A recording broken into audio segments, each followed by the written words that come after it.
அன்புள்ள சகோதர சகோதரிகளே, அல்லாஹ்வுடைய மார்க்கத்தை அறிந்து கொள்வதற்காக அதன் அடிப்படையில் வாழ்ந்து அல்லாஹ்விடம் நல்ல அடியார்களாக பலன் பெறுவதற்காக நமக்கு வழங்கப்பட்ட வாய்ப்புகளில் முக்கியமான வாய்ப்பாக இருக்கக்கூடிய இந்த ஜும்மா தினத்தை நாம் எல்லாம் அமர்ந்தோம். இன்று நடக்கக்கூடிய பயான் நிகழ்ச்சியிலே சொல்லப்படக்கூடிய செய்திகள் முழுக்க முழுக்க அல்லாஹ்வுடைய மார்க்கத்தை நோக்கி நம்முடைய மனசை வலுப்படுத்திக் கொள்வதற்கான ஒரு நிகழ்ச்சியாகத்தான் இது இருக்கும். அந்த அடிப்படையிலே பயான்களில் சொல்லப்படக்கூடிய செய்திகளில் மிக அதிகமான கவனம் செலுத்தக்கூடியவர்களாக நாம் இருக்க வேண்டும். இஸ்லாமிய மார்க்கத்தை பொறுத்த வரைக்கும் அது எந்த தனி நபராலும் எந்த ஒரு குழுவாலும் இல்லை எந்த ஒரு நாட்டு மேதைகளாலும் உருவாக்கப்பட்ட ஒரு மார்க்கம் கிடையாது. இஸ்லாம் என்ற மார்க்கம் இது அல்லாஹ்வுடைய மார்க்கம் என்கின்ற ஒரு தெளிவு ஒவ்வொரு முஸ்லிமுடைய உள்ளத்திலும் இருக்க வேண்டும். இது அல்லாஹ்வுடைய மார்க்கம் என்கின்ற ஒரு உணர்வும் தெளிவும் நம்மிடத்தில் இருக்கும் போது இதில் சொல்லப்பட்டிருக்கக்கூடிய செய்திகளுக்குரிய முன்னுரிமையை நம்மால் இயல்பாகவே வழங்க முடியும். மனிதர்கள் அனைவரும் ஒன்று சேர்ந்து எதையாவது உருவாக்கி நம்மிடத்திலே இப்படி ஒரு வழிமுறை சிறந்ததாக இருக்கிறது என்று முன்வைத்தாலும் அந்த வழிமுறைகள் எந்த விதத்திலும் அனைத்து மனிதர்களுக்கும் பொருந்தக்கூடியதாக இருக்கவே இருக்காது. அதில் பலருக்கு சேதமும் சிலருக்கு பலனும் இருக்கக்கூடியதா இருக்கு. அல்லாஹ்வுடைய மார்க்கத்தில் சொல்லப்பட்ட செய்திகளை பொறுத்த வரைக்கும் அல்லாஹ்விற்கு சிலர் விருப்பமானவர்கள், சிலர் விருப்பத்திற்கு அப்பாற்பட்டவர்கள் என்று இந்த உலகத்தில் அல்லாஹ் தஆலா யாரையும் பிரகடனப்படுத்துவதே கிடையாது. இன்றைக்கு ஒரு தீயவன் அல்லாஹ்வுடைய பார்வையிலே வெறுப்புக்குரியவனாக இருக்கலாம். நாளை மீண்டும் அவன் அல்லாஹ்வை நோக்கி திரும்பக்கூடிய நல்லடியாராக ஆகலாம். ஒவ்வொரு மனிதனுடைய மரணம் வரை அல்லாஹ்வுடைய விருப்பத்திற்குரியவராக வெறுப்பிற்குரியவராக நிரந்தரமாக யாரும் இருக்க போவது கிடையாது. அதனால் அல்லாஹ்வுடைய மார்க்கத்தில் சொல்லப்பட்ட எதுவா இருந்தாலும் அது உலகத்தில் உள்ள அனைவருக்கும் பொதுவான, அதை கடைபிடிக்கக்கூடிய யாவருக்கும் பலன் தரக்கூடியதாகத்தான் அது இருக்கிறது. அந்த அடிப்படையில் நாம் அல்லாஹ்வுடைய மார்க்கத்தில் சொல்லப்பட்ட கட்டளைகளை, செய்திகளை கவனிக்க வேண்டும். இஸ்லாமிய மார்க்கம் அல்லாஹ்வுடைய மார்க்கம் என்று நாம் சொல்லக்கூடிய அதே நேரத்திலே அல்லாஹ் என்ன சொல்லுகிறான் என்பதை அறிந்து கொள்ளக்கூடிய வாய்ப்பு இல்லாத ஒரு சூழலில் தான் இந்த இஸ்லாமிய மார்க்கத்தை அல்லாஹ் தஆலா மீண்டும் ஒரு மனிதர்களுக்கு கொடுத்தான். அல்லாஹ் என்ன சொல்கிறான் மனிதனிடத்திலே என்று சொல்லுவதற்குரிய ஆட்களே இல்லாத, அப்படி ஒரு சூழலே இல்லாத, அல்லாஹ் என்றால் யார் என்று அறிய முடியாத ஒரு சூழல் இருக்கும் போதுதான் அல்லாஹ் தஆலா தன்னுடைய புறத்தில் இருந்து ஒரு மனிதரை தூதராக தேர்வு செய்து மீண்டும் ஒரு முறை இந்த மனித குலத்திற்கு அவன் யார், நீங்கள் யார், அவனுக்கும் உங்களுக்கும் உள்ள ஒப்பந்தம் என்ன என்பது குறித்த தெளிவை அல்லாஹ் நபிகள் நாயகம் மூலமாக சொல்லி இருக்கிறான். அல்லாஹ் தஆலா நபிகள் நாயகம் அவர்களை தூதராக தேர்வு செய்து அவர்கள் மூலமாக தான் சொல்ல விரும்பியதெல்லாம் சொன்னான் இல்லையா? அதில் எதையாவது அல்லாஹ் தஆலா விட்டு இருப்பானான்னு கேட்டா எதையும் விட்டு வைக்கல. அல்லாஹ் தஆலா அல் யௌம அக்மல்து லகும் தீனுக்கும், உங்களுக்கு உங்களுடைய மார்க்கத்தை இன்று நான் நிறைவு செய்து விட்டேன் என்று அல்லாஹ் தஆலா சொல்லி காட்டுகிறார். அல்லாஹ் தஆலா நிறைவு செய்யக்கூடிய அளவிற்கு இந்த மார்க்கம் அறிமுகமாகி முடிவுரை எழுதப்படுவதற்கு முன் ஒரு நீண்ட கால அவகாசத்தை அல்லாஹ் தஆலா ஏற்படுத்தி இருக்கிறார். இதை எடுத்து சொன்ன தூதர் நபிகள் நாயகம் அவர்களுக்கு ஆயிரக்கணக்கான எதிரிகள் அவருடைய உயிரை பறிப்பதற்காக கண்ணும் கருத்துமாக செயல்பட்ட போதும் கூட நூல் இழையில் உயிர் தப்பக்கூடிய சூழல்கள் உருவாகிய சூழலில் கூட சுமார் 17 போர்கள் 19 போர்கள் என்கின்ற அளவிற்கு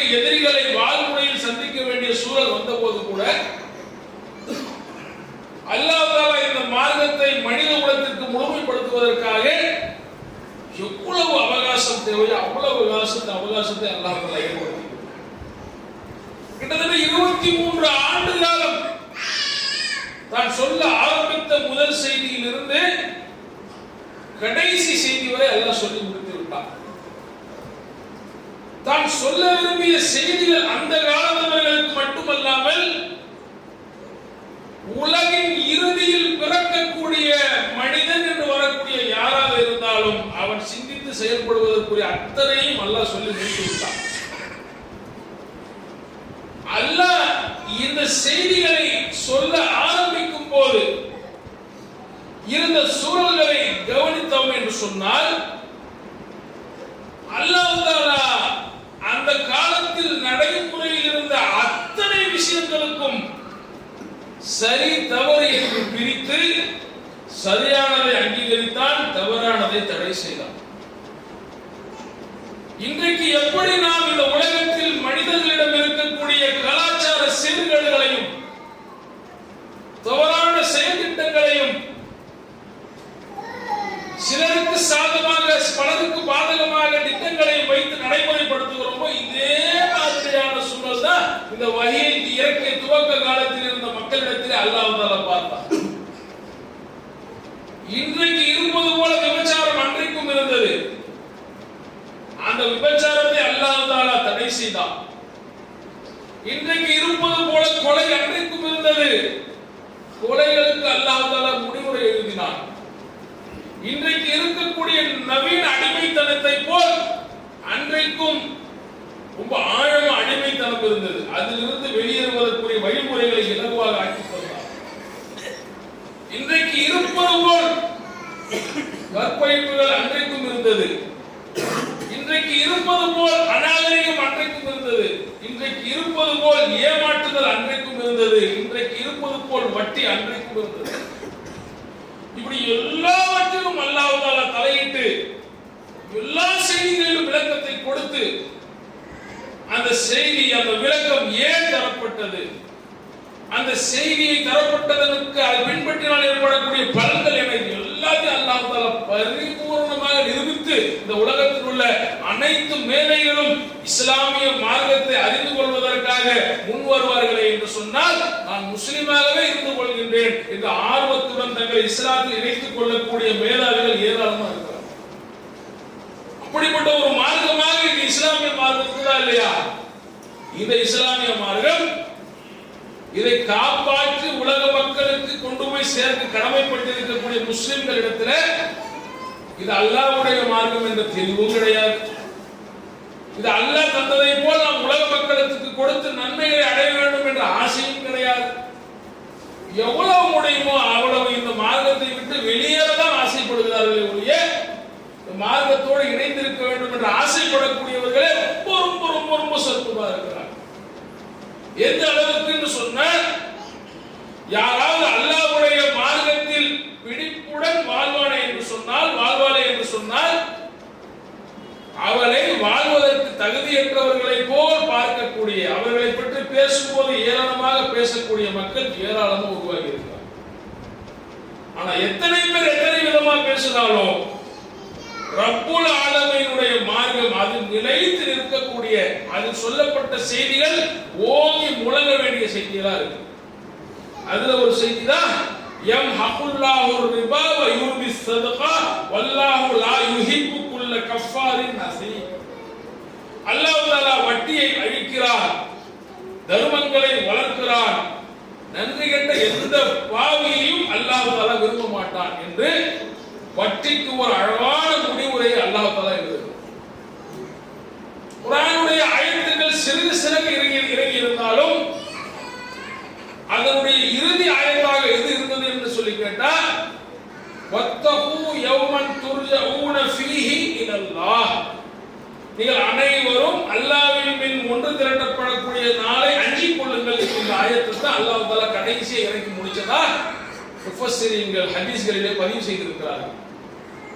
அந்த அடிப்படையில் அந்த ஆயத்திற்கு முந்தி உள்ள சில ஆயத்துக்களை பார்க்கும் போது முழுக்க அந்த செய்திகள் எதை பற்றி இருக்குதுன்னு கேட்டா வட்டி குறித்து அல்லாஹ் தஆலா பேசியது. வட்டி குறித்து அல்லாஹ் தஆலா பேச வேண்டிய அளவுக்கு அன்றைய காலத்தில் அல்லாஹ்வை ஏற்றிருந்தவர்களிடத்திலும் அந்த பழக்கம் இருந்தது. என்ன பழக்கம்? யாராவது வந்து தங்களிடத்திலே உதவிக்காக கடன் கேட்பார்கள் என்று சொன்னால், கடன் தருகிறோம் என்ற பெயரிலே தங்களிடம் உள்ளதை கொடுத்து விட்டு, அதற்கு ஒரு அவகாசத்தை கொடுத்து விட்டு, இந்த அவகாசம் முடியக்கூடிய நேரம் வந்தவுடன் அதை திரும்ப வாங்கும் போது கொடுத்ததை விட கூடுதலாக வாங்கக்கூடிய இந்த நடைமுறை அன்றைக்கும் இருந்தது. அதை அல்லாஹ் தஆலா எப்படி முடிவு கட்டினான்னு சொல்லி கேட்டா, யம் ஹகுல்லாஹு ரிபா, அல்லாஹ் தஆலா வட்டியை வந்து அழித்து விடுகிறார், யுர்பி ஸதகா, தர்மங்களை வளர்த்துக் கொள்கிறான், வளர்க்கிறான் என்று அல்லாஹ் சொல்றார்.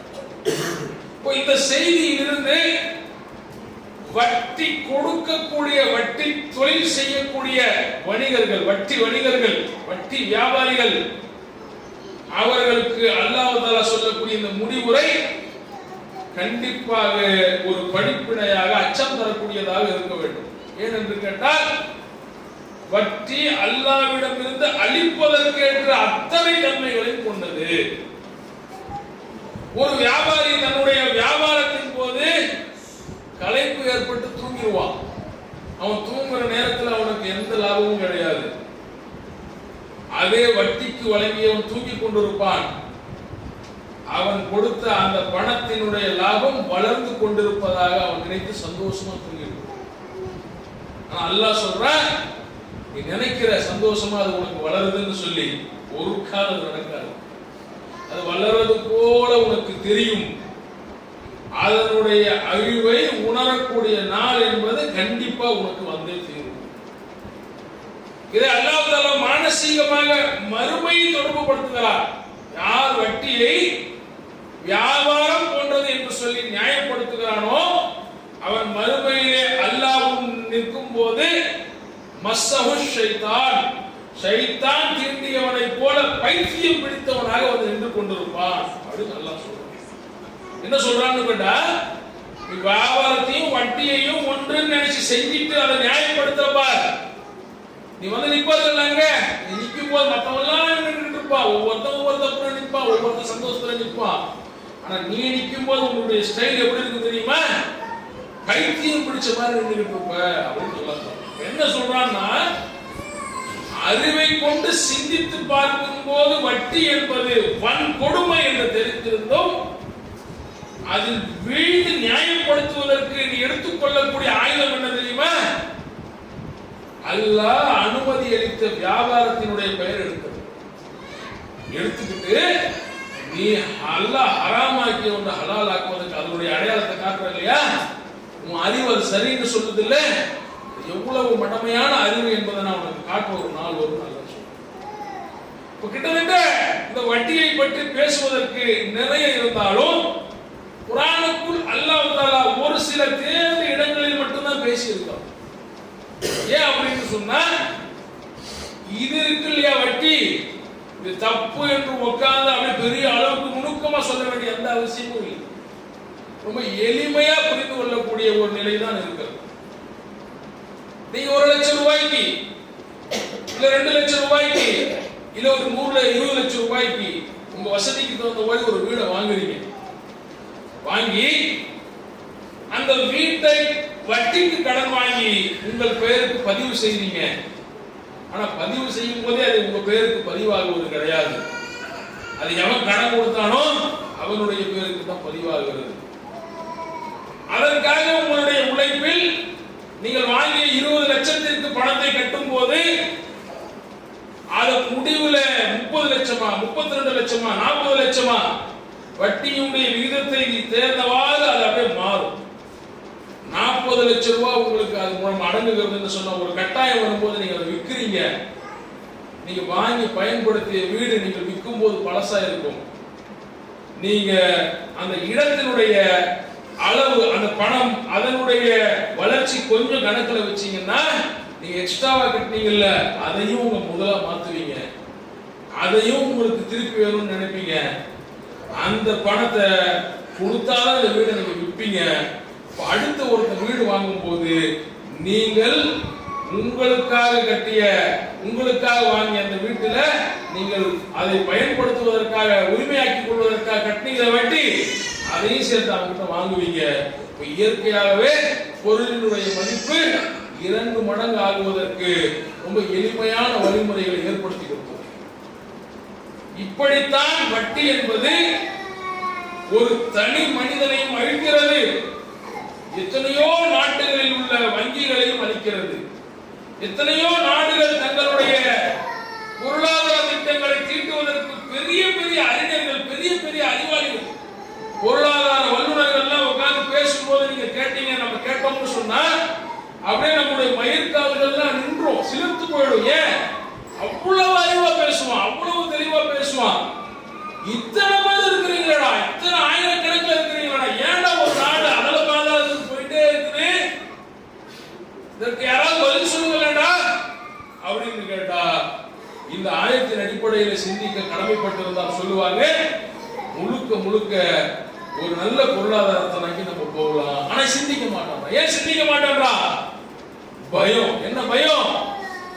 எப்படி ஒருவன் இன்னொருவனுக்கு பணம் தரும்போது எந்த ஆதாயமும் இல்லாம கொடுப்பான்.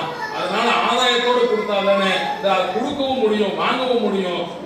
ஒரு பொருளாதார சுழற்சி ஏற்பட்டு அது நாட்டை வளர்க்கும் நம்பலாம். நீ நாட்டை வளர்க்கும் நம்புறியே, வளர்த்த உன்னுடைய அந்த நம்பிக்கையின் அடிப்படையில் வளர்ந்த அந்த மக்கள் எங்கே?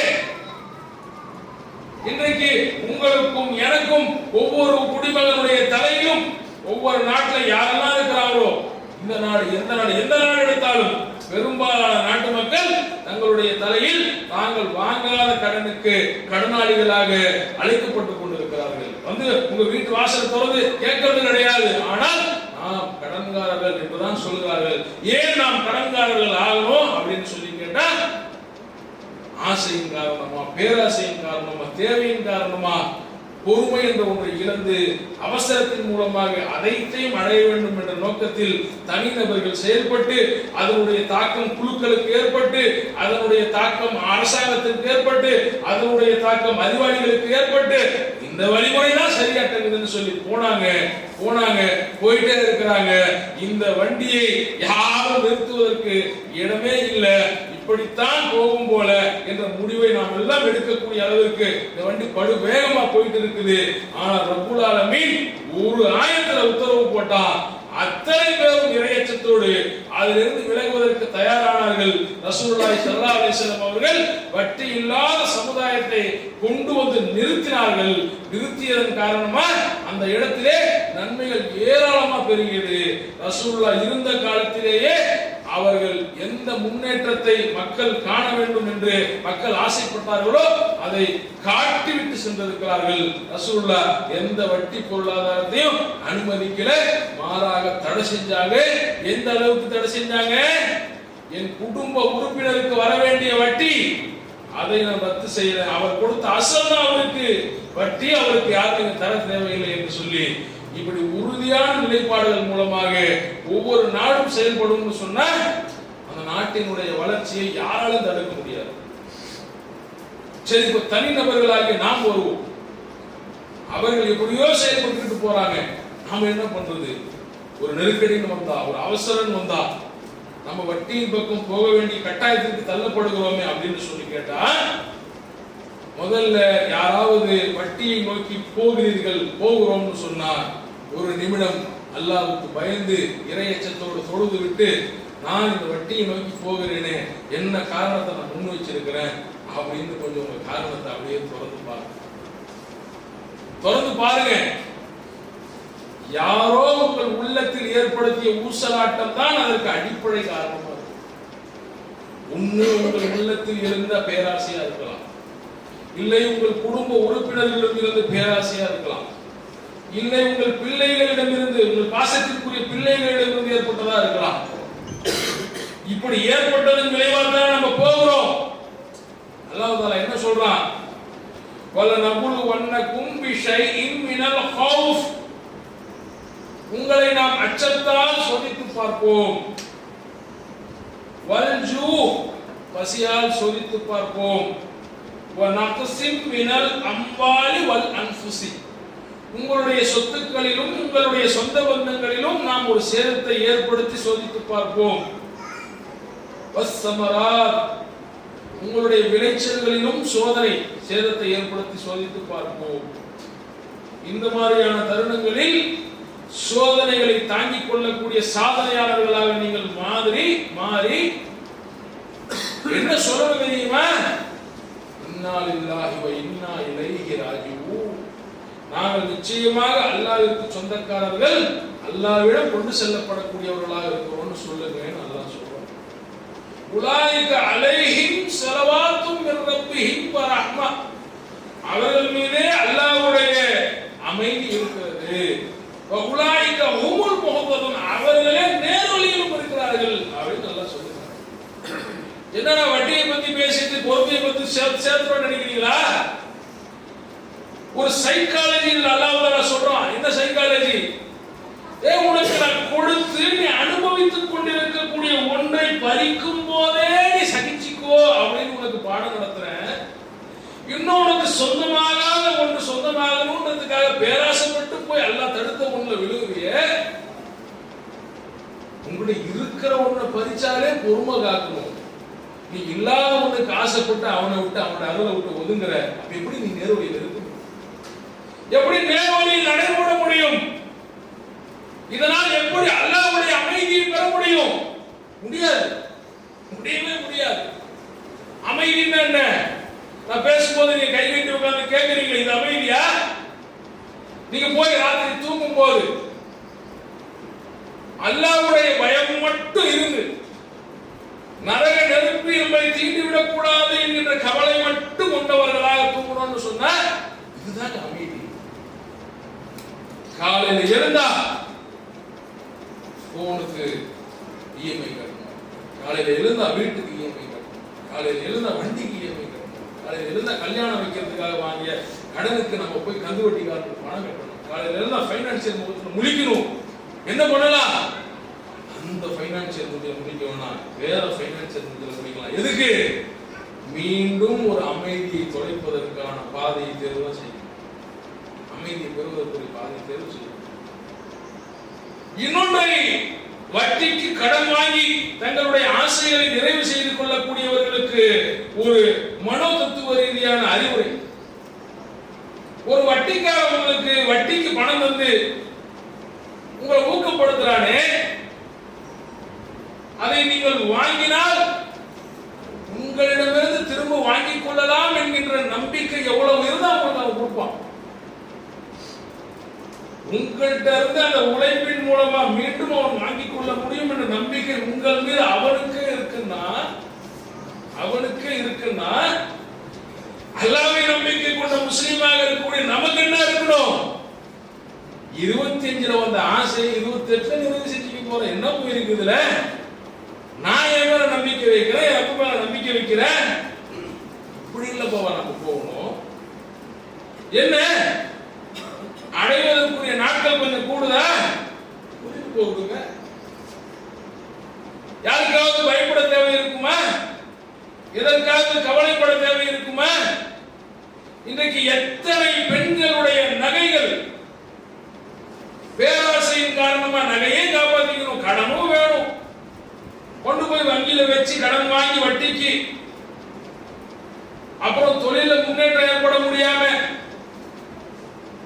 பேங்கே அந்த நகை எடுத்துக்கொண்ட கதைகள் எத்தனை?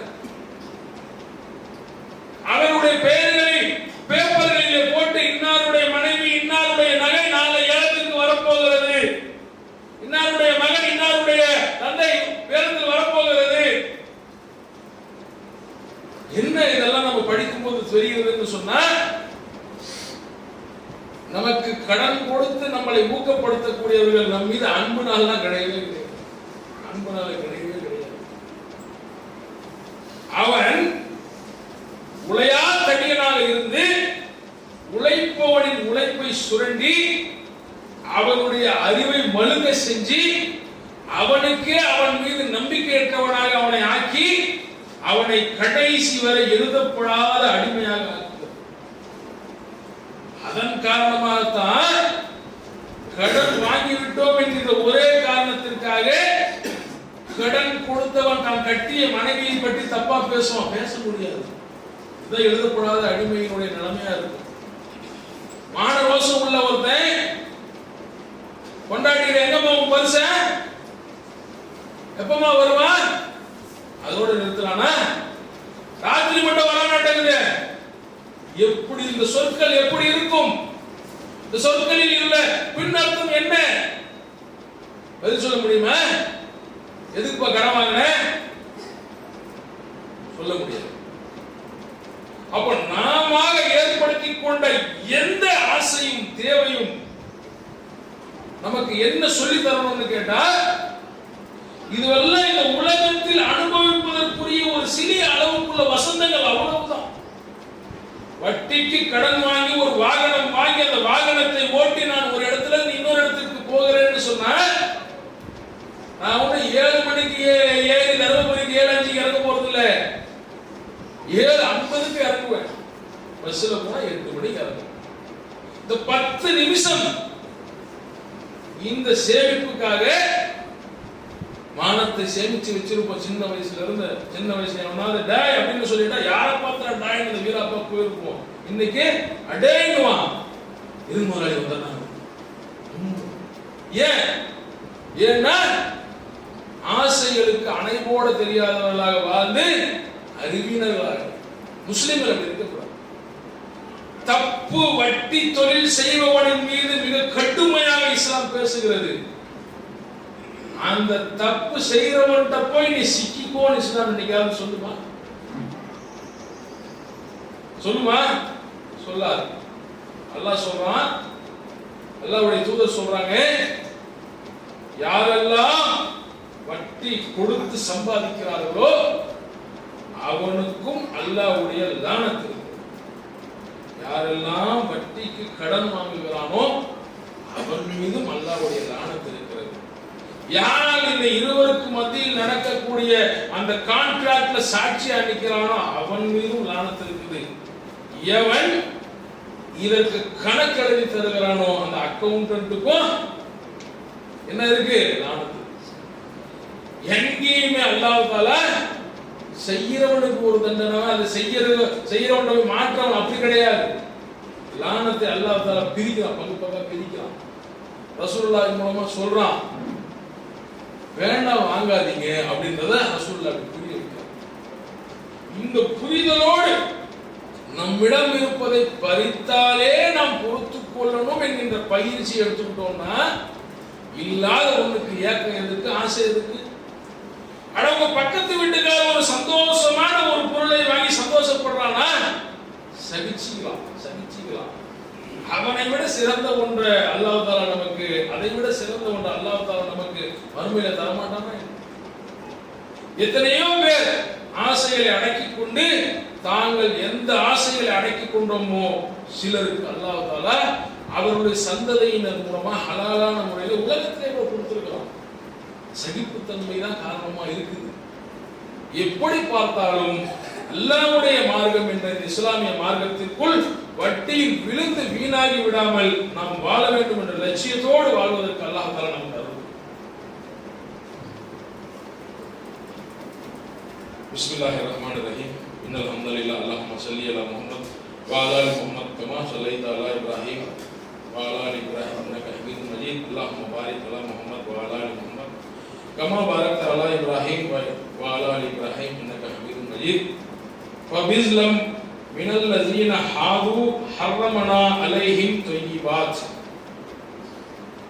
யூதர்களுக்கு அல்லாஹ் தஆலா செய்த ஒரு தடையை பற்றி சொல்லக்கூடிய ஒரு ஆயத்.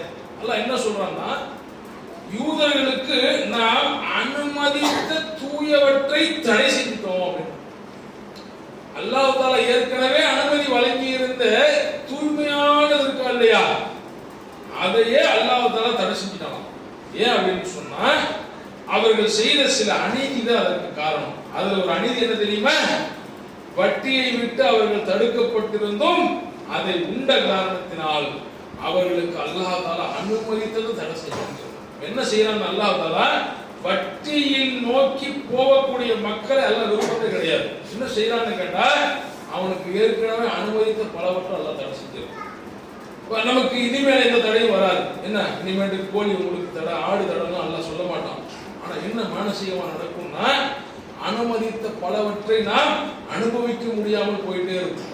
வட்டிக்கு கடன் வாங்கின சிலர் அவங்களுடைய சொந்த சொற்களை நான் கேட்டிருப்போம், நீங்களும் கேட்டிருப்போம். என்னன்னா, அந்த கடன் அடைகிற வரைக்கும் நான் என் குழந்தைகளை சந்தோஷமா பார்த்து பேசுறது, வீட்டில் அன்னைக்கு ஒரு நல்லது கெட்டது கூட கறி வாங்கி சமைச்சதில்லை, ஒரு நல்லதுன்னா கூட நான் துணிமணி வாங்கினது இல்லை, எந்த சொந்த பந்த வீட்டுக்கும் நான் போனது இல்லை.